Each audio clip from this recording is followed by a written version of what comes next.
Señor. Vamos a leer en San Juan capítulo 17, verso 17. Bueno, también veo muchas caras nuevas. Amén. Eso quiere decir que la obra del Señor sigue avanzando, ¿cierto? Por allí veo a nuevas almas en este lugar, a Santi. También me alegró mucho que el esposo de nuestra hermana Laura, que cuando yo, Edward se llama, ¿cierto? Cuando yo me fui era un amigo y ya lo he visto acá ya sirviéndole al Señor desde el altar. De verdad que es un gozo muy grande. Y bueno, también verles a ustedes perseverando, a Juliana, a Tomás, que lo veo por allá. Qué bueno que están ahí perseverando otra vez en el Señor. Y a los que no les diga el nombre, me disculpan. Listo. San Juan capítulo 17, verso 17. Dice: santifícalos en tu verdad, tu palabra es verdad. Amén. Puede estar cómodo. Bueno, Robin, cuando me dio el tema para predicar, me dijo que predicara de qué, las 3 bestias de Apocalipsis. Yo le dije que eran 4. Bueno, entiendo entonces que este año los jóvenes traen un lema que dice, véalo ahí, arraigados e inconmovibles. Pero tiene un enfoque especial y es arraigados e inconmovibles en la palabra. ¿Sabe que este tipo de lemas que están enfocados en la palabra no es un tema muy popular en nuestra iglesia y mucho menos en la juventud? Pero es un lema y es un tema que es vital en nuestras vidas y bueno, debería estar por ahí en lugar número 1, ¿cierto? Vamos a hablar entonces en esta noche, en el contexto también del tema de los jóvenes que están orientados a la palabra. Y me llama la atención en este versículo que acabamos de leer, San Juan capítulo 17, verso 17. Yo no sé si usted alguna vez se ha preguntado, pero para mí, si a mí me preguntaran cuál es el libro que más me gusta de la Biblia, hágase la pregunta usted ahí que está. Para muchos teólogos se decantan por Romanos, que porque tiene gran contenido teológico, también práctico, dicen que es la carta paulina más completa.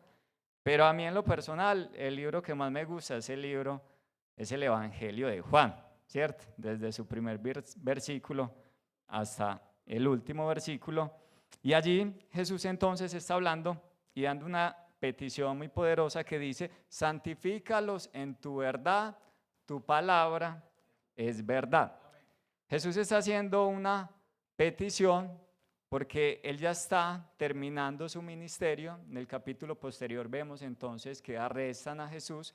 Entonces Jesús hace esta petición porque él ya ese camino que había iniciado ya se lo iba a dejar ¿a quién? A sus discípulos. Y dice entonces, rogando por sus discípulos, santifícalos en tu verdad.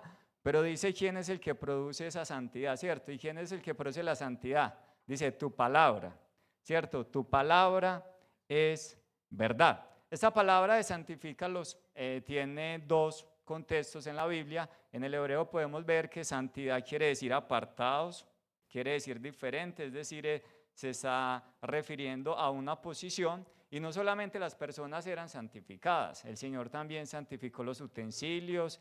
También en el monte de Sinaí hizo poner una reja para santificar. Era como un punto de separación donde la presencia de Dios iba a descender y el que pasara aquellos linderos iba a morir porque Dios ya lo había separado. O sea, era un lugar santo. Amén. Entonces, querido joven y amigo que estás aquí, nosotros somos santos porque el Señor un día nos separó. El Señor un día nos apartó, ¿cierto? Estábamos en el mundo, dice Efesios que estábamos muertos en delitos y pecados, pero el Señor cambió esa condición, amén, cambió esa condición de pecado y nos pasó entonces a una condición nueva de una nueva criatura. Así que nosotros estamos en una posición diferente, amén, Dios nos ha apartado. La palabra santidad en el Nuevo Testamento también quiere decir, ya no está dirigida tanto a una posición, sino más bien a la condición del ser humano y es a la moral. Entonces podemos ver el versículo que dice, porque la voluntad de Dios es ¿qué? Es vuestra santificación. Es decir, que es un proceso continuo, que nos estamos santificando continuamente. Y es precisamente lo que el Señor está haciendo con nosotros y lo que hace a través de su palabra, que es irnos santificando. Amén. Y bueno, ¿cómo hace el Señor para santificarnos o para que esa obra esté completa? Lo que quiere el Señor a través de la santificación es que el carácter de Cristo sea formado en nosotros. ¿Y el carácter de Cristo qué es? Si usted quiere saber qué es el carácter de Cristo, allí está en el fruto del Espíritu. El Señor quiere que el fruto del Espíritu esté en nosotros: amor, gozo, paz, paciencia, benignidad, bondad, mansedumbre, templanza, fe, ¿cierto? Y eso es lo que el Señor quiere, que ese fruto del Espíritu sea formado en nosotros. Pablo decía que sufría dolores por la iglesia de Gálatas hasta que el carácter de Cristo fuera formado en él. Allí vemos entonces, más adelante, en San Juan 17, capítulo 20, dice: mas no ruego solamente por estos, sino también por los que han de creer en mí por la palabra. Y allí, querido amigo, allí está, allí, querido amigo y también hermano, allí es donde entramos nosotros en escena, ¿cierto? Porque el Señor está haciendo una palabra, una petición: santifícalos en tu verdad, tu palabra es verdad. Está orando por los discípulos, pero allí también dice: no solamente por ellos, sino también por los que han de creer en Él, por la palabra de ellos. Así que nosotros hoy también somos llamados a ser santificados, porque muchas personas, ¿cierto? Muchas personas van a creer en Cristo a través de usted y de mí, cuando el Señor nos escogió, nos apartó y nos separó. Qué bonita tarea tenemos, ¿cierto? Ahí me llama la atención una anécdota que escuché, pues es como no es bíblico, pero es muy coherente y muy apropiado, pero era como una conversación, una suposición de una conversación que los ángeles le dicen al Señor: Señor, bueno, ya que tú te has venido, ¿quién va a quedar a cargo de predicar el evangelio? Entonces el Señor le dice: el hombre. Entonces le dice: ¿cómo así que el hombre va a ser el encargado? Si ellos son frágiles, son débiles, en ocasiones son de doble ánimo. Y el Señor y los ángeles les decía: ¿acaso no tienes de pronto un plan B por si el hombre falla? Y Dios le dijo: no, no hay un plan B. Es el hombre el que va a ser encargado. Y quiero decirle que hoy aquí estamos, ¿cierto? Nosotros los hombres, un día Dios usó a una persona para que nos predicara el evangelio, y a través de esa persona hoy nosotros estamos aquí. Ya hoy somos nosotros los encargados de llevar este evangelio. Y bueno, Dios ha puesto esa esperanza en nosotros, porque Dios no nos ha mandado solos. Dios ha puesto en nosotros y ha venido a nosotros a través de su Espíritu Santo para que su palabra siga entonces predicándose y que su evangelio siga impactando a todo el mundo. Mire que nosotros estamos de aquí a Israel. Cuando Dios oró por los discípulos, estamos a una distancia por ahí de ¿qué? De 12.000 kilómetros más o menos. Y sin embargo, aunque estamos en continentes diferentes, aunque nos divide un gran océano o quizás varios océanos, hasta aquí el Señor envió su palabra a través de un hombre, amén, que abrió su corazón y que nació de nuevo a través de su palabra. Y Dios entonces nos hace un llamado a acercarnos a la palabra de Dios. En Colosenses 3:16 dice: la palabra de Cristo more en abundancia en vuestros corazones. En Colosenses 1:9 dice: por lo cual también nosotros, desde el día que lo oímos, no cesamos de orar por vosotros y pedir que seáis llenos del conocimiento de su voluntad en toda sabiduría, inteligencia espiritual. Romanos 10:17 dice que así que la fe es por el oír, y el oír ¿por qué? Por la palabra de Dios. Amén. Allí vemos que el apóstol Pablo es muy enfático, y él incluso ora y dice que ora por la iglesia, los colosenses, para que ellos sean llenos ¿de qué? Del conocimiento de Dios. Pero este llamado a que la palabra de Dios abunde en los corazones y que seamos llenos del conocimiento de Dios va aún más allá. Y el reto está aún más allá, porque no es solamente tener el conocimiento. Hay muchas personas que son ricos en conocimiento, pero que son pobres en transformación. Los fariseos tenían mucho conocimiento, ¿cierto? y también los saduceos, los escribas, pero ellos no ponían en práctica esa palabra. ¿Usted se acuerda? De seguro le han hablado de la parábola del buen samaritano. Cuando se acerca un escriba a Jesús, un escriba en el tiempo de hoy es como un teólogo muy eminente, ¿cierto? Sabe mucho de la Biblia. Y se le acercó un escriba a Jesús y queriéndole tentar, le preguntó que qué debía de hacer para ser salvo. ¿Y qué le dijo el Señor? Le devolvió la pregunta a lo modo Sócrates. Y le dijo, bueno, tú eres un escriba de la ley, un experto en ella. ¿Qué dice la ley? ¿Qué se debe hacer para ser salvo? Y el escriba dice, amarás al Señor tu Dios con toda tu mente, con todas tus fuerzas, con todo tu corazón y con todo tu ser, y a tu prójimo como a ti mismo. Y el Señor que le dijo, bueno, bien has dicho, haz esto y vivirás. El escriba tenía el conocimiento, cierto que sí lo tenía, pero ¿qué le faltaba? No lo ponía en práctica. Jesús le dijo, bueno, bien has hecho, porque el propósito de la palabra de Dios no es solamente darnos conocimiento, sino producir en nuestras vidas obediencia. Amén. Y esa obediencia, querido hermano, tiene un precio. Y ese precio es que debemos de renunciar al yo. Pero la desobediencia también tiene un precio. Y ese precio es mucho mayor, ¿cierto? Es tener una vida eterna sin Cristo. Porque muchas veces cuando tenemos mucho conocimiento y no lo ponemos en práctica, es como alguien una vez dijo, un teólogo dijo que podría describir el terreno con precisión, pero nunca había estado allí. San Mateo 15:8 dice, este pueblo de labios me honra, pero su corazón está lejos de mí. Así que Dios quiere que no solamente tengamos un conocimiento, sino también que lo pongamos en práctica. Y uno de los grandes avivamientos que hubo allí en el Antiguo Testamento fue precisamente, se produjo a través de la palabra de Dios. Si nosotros vemos en Nehemías, podemos poner en la pantalla Nehemías capítulo 8. Vamos a poner el versículo 2 y el 3. Y allí podemos ver cómo Nehemías, después de que construyó los muros, él mandó a llamar a todo el pueblo a que se reunieran. La Biblia dice que mandó a llamar a todos los que tenían entendimiento. Y dice, y el sacerdote Esdras trajo la ley delante de la congregación, así de los hombres como de las mujeres, y todos los que podían entender, el primer día del mes séptimo. Y leyó en el libro delante de la plaza, que está delante de la puerta de las aguas, desde el alba hasta el mediodía. ¿Hasta qué horas puedo predicar hoy? Oiga, estaban desde el alba, es decir, desde que salió el sol, desde las 6 de la mañana hasta el mediodía, en presencia de hombres y de mujeres, y de todos los que podían entender. Los oídos de todo el pueblo estaban atentos al libro de la ley. Y dice en el versículo, este está en el versículo 8 y 9, dice, y leían el libro de la ley de Dios claramente y ponían el sentido de modo que entendiesen la lectura.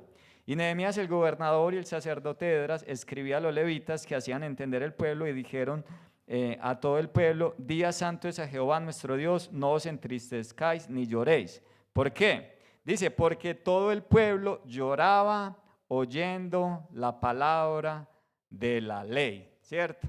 Allí vemos entonces un gran avivamiento desde los niños, desde el que podía entender, aunque no podía de pronto leer, pero podía entender. Desde el niño, desde el adolescente hasta el más adulto se reunieron allí a escuchar la ley de Moisés, desde el alba hasta el mediodía.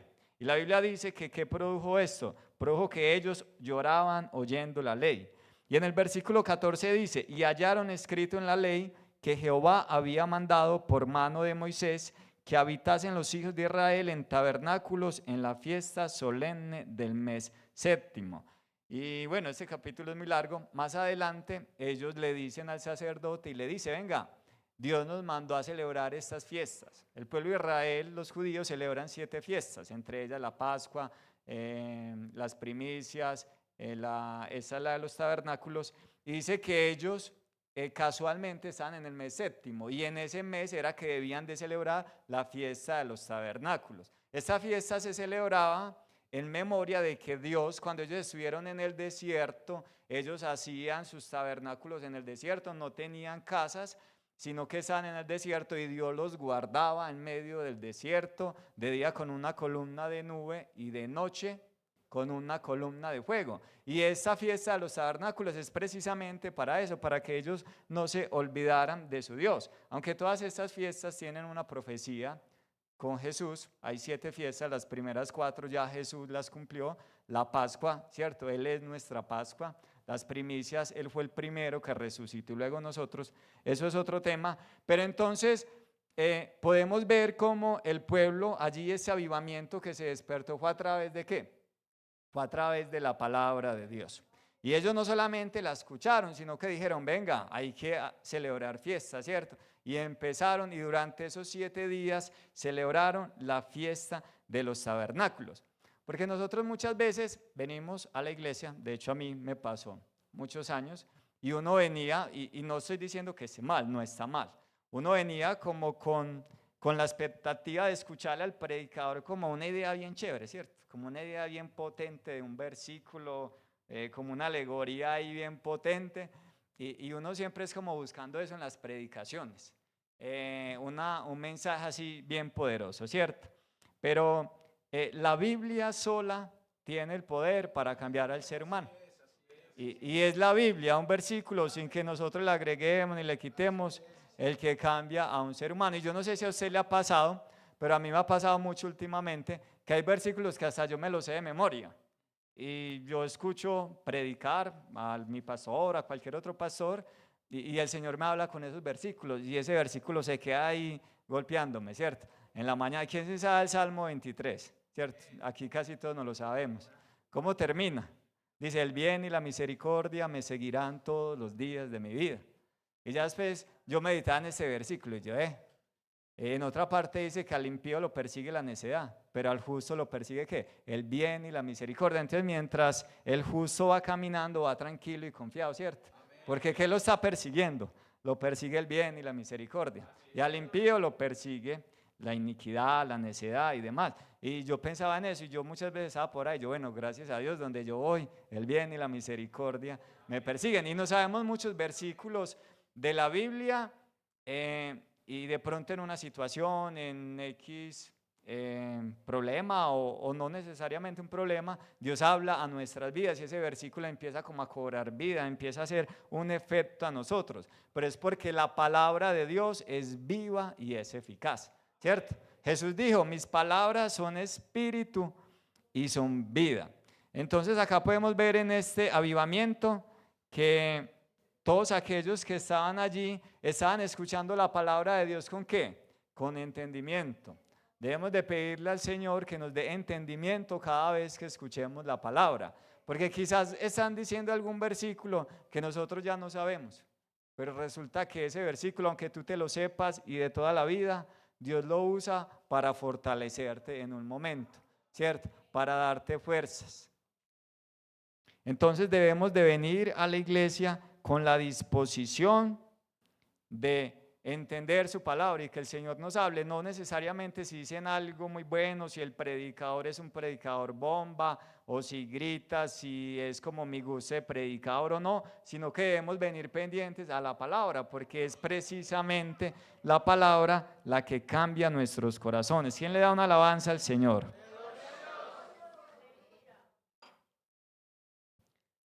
Ahora bien, en 1 Pedro 2:2 dice, desead como niño recién nacido la leche espiritual no adulterada, para que por ella crezcáis para salvación. Y hay una palabra muy clara que dice desead como niño recién nacido. John Piper decía, el gran problema no es la tentación, el gran problema es la falta de deseo por Cristo, ¿cierto?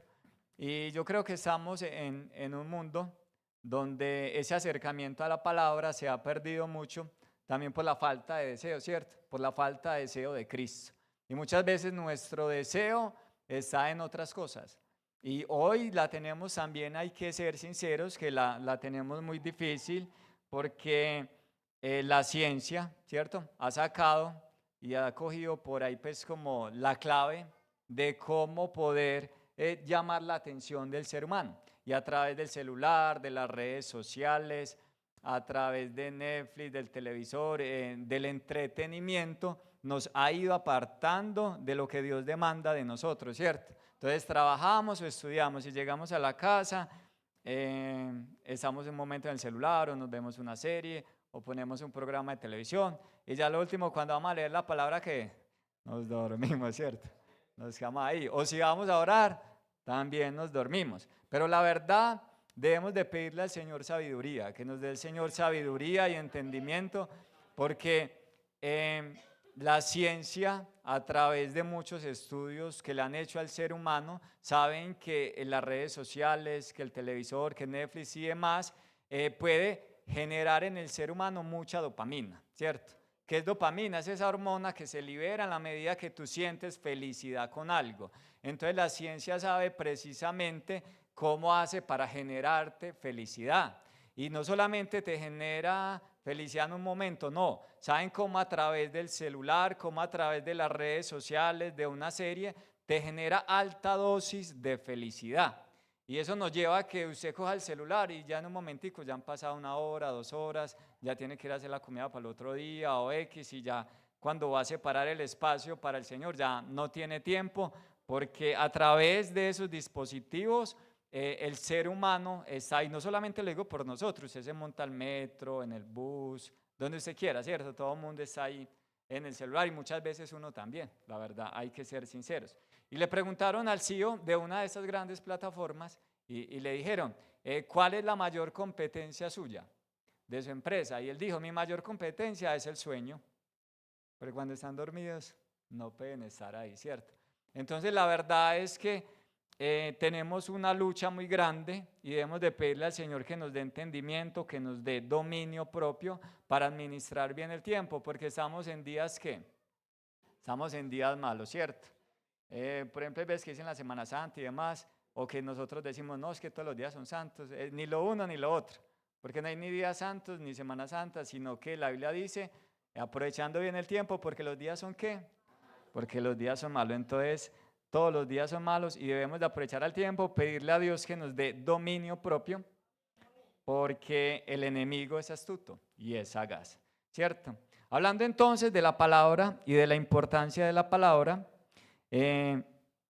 llegamos a una conclusión y es que nosotros, los que hemos sido convertidos, no somos una versión mejorada de lo que éramos, ¿cierto?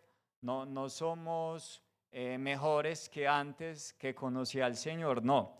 Somos una nueva criatura, nacimos de nuevo y ese nacimiento, el cual es incomprensible, se da ¿por qué? Se da por la palabra. El nuevo nacimiento se da a través de la palabra. Podemos ver allí en San Juan 3:5 que Jesús le dice a Nicodemo, le dice, de cierto te digo, el que no naciere de agua y de espíritu no puede entrar en el reino de Dios. ¿Y qué quiere decir esa palabra agua que hay ahí? Esa agua no es el agua del bautismo, esa agua es la palabra de Dios. En 1 Pedro 1:23 dice, siendo renacidos no de simiente corruptible, sino de incorruptible, por la palabra de Dios que vive y permanece para siempre.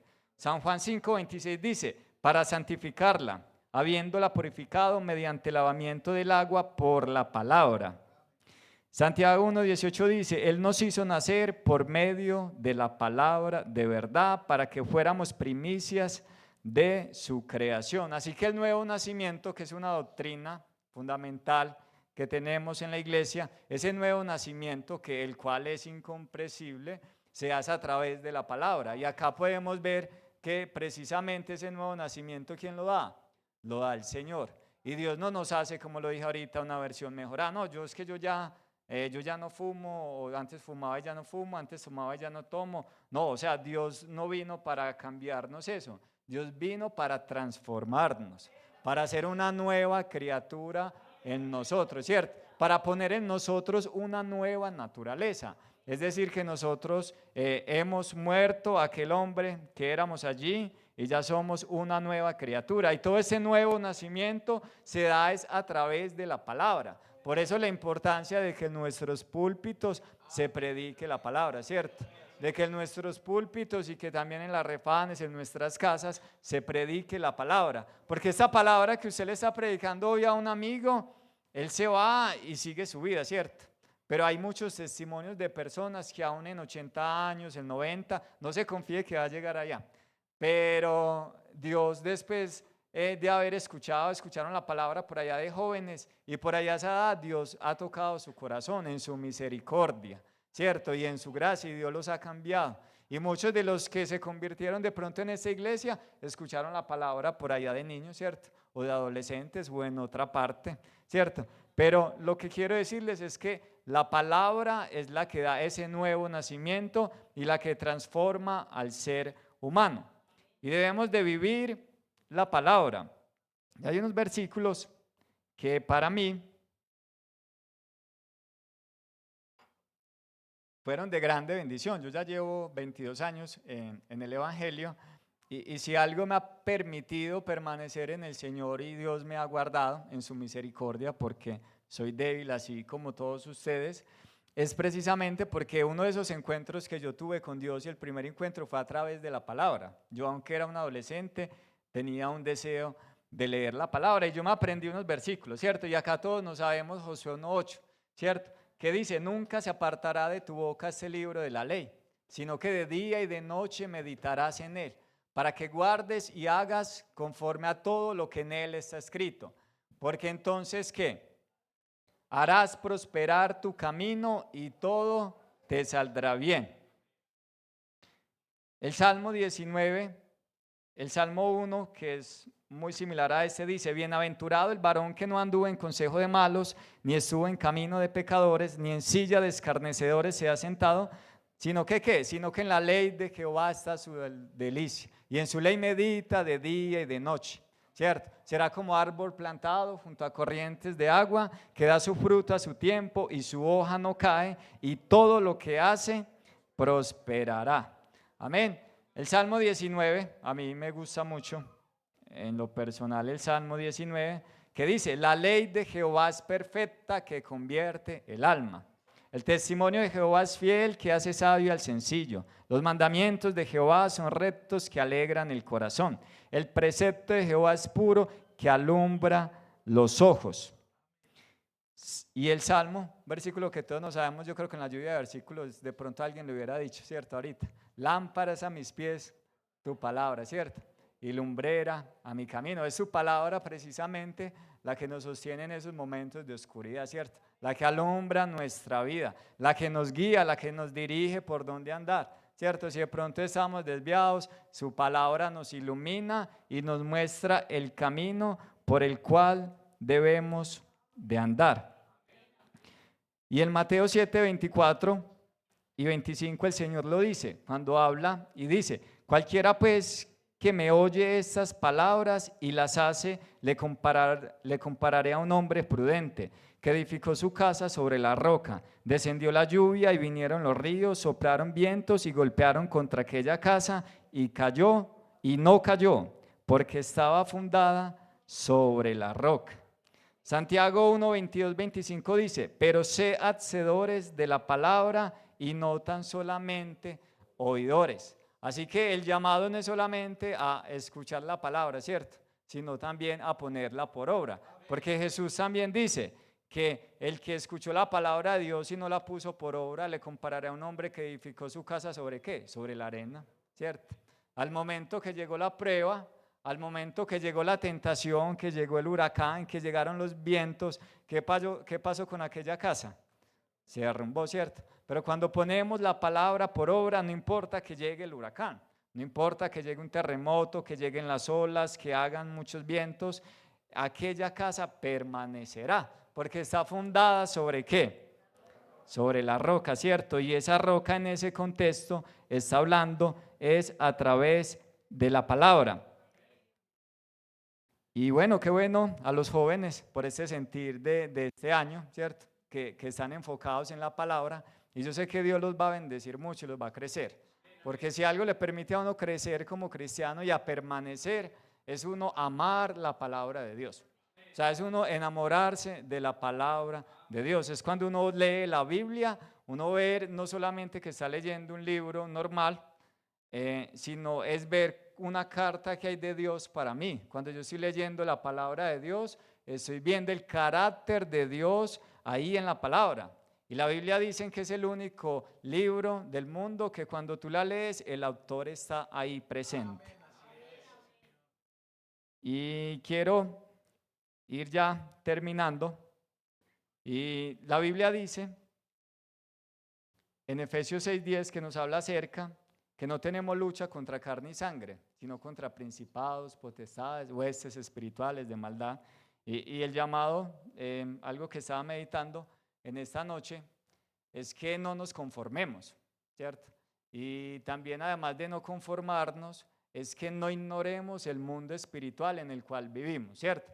Porque nuestros días van pasando, vamos creciendo, estamos en el trabajo, en la universidad, estamos proyectados en nuestras metas, en nuestros planes, aunque la Biblia dice en Colosenses que debemos poner nuestra mira en las cosas de arriba y no en las de la tierra, pero muchas veces hacemos lo contrario. Y el llamado en esta noche es a que no ignoremos que hay un mundo espiritual, ¿cierto? Y Pablo nos dice que no tenemos lucha contra sangre ni carne, sino contra principados, potestades, huestes espirituales de maldad. Y cuando el diablo fue desterrado del cielo, ¿qué dice? Que a cuánto se trajo. Se trajo a la tercera parte de los ángeles que había en el cielo. Es decir, que por cada 3 ángeles se trajo a uno. Entonces imagínense, y esos ángeles no están acá manicruzados, no. Esos ángeles y junto con Satanás están buscando cómo hacerte caer. Entonces mientras usted está ahí tranquilo, mientras usted ignora que hay una guerra espiritual, mientras usted ignora de que están atacando su matrimonio, de que esas fuerzas espirituales están queriendo hacerte caer y hacerte apartar de los caminos del Señor, que quieren destruir tu economía, tu vida emocional, tu matrimonio, que poco a poco quiere que tú te vayas debilitando, usted sigue ahí normal como si nada pasara. Y el apóstol Pablo dice, un versículo dice, pero temo que así como la serpiente con su astucia engañó a Eva, vuestros sentidos de alguna manera se han extraviado de la fidelidad a Cristo.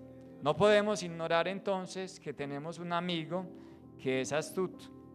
Y a mí la palabra de Dios, pues a mí me gusta mucho predicar también de la palabra de Dios y meditar en ella. Y es porque yo he tenido en esos 22 años, he tenido muchas experiencias, ¿cierto? Todos los que estamos en el Señor, entre más años tengamos, más experiencias vamos a vivir. Y la palabra de Dios precisamente, cuando te llega ese día malo, y el día malo uno no lo planea. Cuando llega el día malo, no está en la agenda, usted no está preparado para eso, pero cuando llega ese día, allí entra la palabra en escena.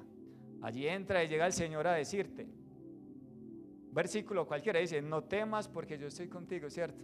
No desmayes porque yo soy tu Dios que te sostengo. Siempre te ayudaré, siempre te sustentaré con la diestra de mi justicia. Cuando muchas veces estamos en la prueba, en la dificultad, en el dolor, en el sufrimiento, porque de pronto nos han lutado una situación, la economía se ha visto afectada porque ha habido un problema emocional, allí aparece la palabra, ¿cierto? Y a mí me gusta mucho ese versículo que dice, los que aman a Dios, todas las cosas le ayudan a bien. No es una, no, son todas. Allí vemos la providencia de Dios. Y José dice, vosotros pensáis el mal contra mí, pero Dios lo tornó a bien, ¿cierto? Aunque el enemigo piense algo mal contra nosotros, si estamos en el Señor, Dios lo va a tornar para bien. Y ese es uno de los versículos de toda la palabra que nos da mayor consolación. Y es que no importa en la dificultad, en el problema que usted esté, Dios le da garantía de que Dios va a tornar esa situación para bien, ¿cierto? Cuando estamos en la tentación, muchas veces cuando estamos en la tentación también llega la palabra, ¿cierto? Y llega a redarguirnos. Y muchas veces quizás tú vas a dar el paso, pero llega la palabra y evita que es ese paso, ¿cierto? No sé, llegan versículos, usted tendrá los suyos, pero a mí me gusta mucho este, y me ha ayudado, que dice, porque todo lo que hay en el mundo, los deseos de la carne, los deseos de los ojos, la vanagloria de la vida, no provienen del Padre, sino del mundo, ¿cierto? Y el mundo pasa y sus deseos, pero el que hace la voluntad de Dios permanece para siempre, ¿cierto? También dice, uno de los versículos que a mí me gusta mucho, que dice, huid del, 1 Corintios 6, 18 dice, huid de la fornicación. Cualquier otro pecado que el hombre cometa está fuera del cuerpo, mas el que fornica contra su propio cuerpo peca. Y dice una parte muy importante, dice, ¿o ignoráis que sois templo del Espíritu Santo, el cual está en vosotros, el cual tenéis de Dios y que no sois vuestros, porque fuisteis comprados con precio, ¿cierto? Glorificad pues a Dios en vuestro cuerpo y en vuestro espíritu, los cuales son de Dios. Se nos llegan esos versos, ¿cierto? Tan lindo el Señor que dice, tú eres templo del Espíritu Santo, ¿cierto? Y también dice, me llama mucho la atención, que dice que no seamos profanos como Esaú. Dice, no seas un profano como Esaú, ¿cierto? Que vendió su primogenitura, ese tesoro que nosotros tenemos. Dice, no seas un profano como Esaú, que por un plato de lentejas vendió su primogenitura. Amén. Vamos a ponernos en pie en esta noche. Darle gracias a Dios por la palabra, y la invitación es a que, bueno, a que meditemos en ella, a que la pongamos por obra, y sabemos entonces que esta palabra nos va a ayudar en el momento de la tentación, ¿cierto? En el momento de la prueba, allí aparecerá, ¿cierto? Y quizás impedirá, te dará fuerza, te dará paz, te dará de pronto como ese entendimiento en muchas situaciones que no tenemos, te dará calma, te dará gozo. Aunque estés pasando por aflicción, aunque tengas una prueba, Dios te va a dar gozo, ¿cierto? Amén. Jesús le dijo a Pablo, bástate mi gracia, porque mi poder se perfecciona en la debilidad. Vamos a orar entonces en esta noche por la palabra de Dios. En el nombre de Jesús te damos gracias, Señor, por tu palabra, Señor.